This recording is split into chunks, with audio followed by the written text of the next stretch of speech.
নমস্কার, বাংলাদেশ মমতার পক্ষ থেকে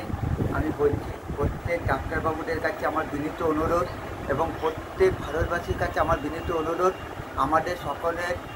মা বোনেদের কাছে আমার বিনীত অনুরোধ যে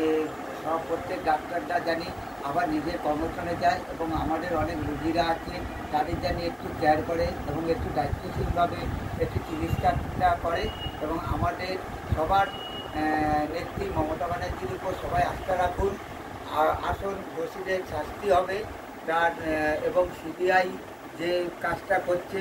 তারাও সুষ্ঠুভাবে কাজটা করবে এবং সবার উপর আমার একটাই আশা যে সবাই কোনো আন্দোলন না করে এবং নিজের সাহায্য করে দিদির সামনে দাঁড়ান, দিদির কাছে থাকুন এবং ডাক্তারবাবুদের সঙ্গে সহযোগিতা করুন এবং অন্যান্য রুগীদেরও সাহায্য হবে, উপকার হবে। ধন্যবাদ।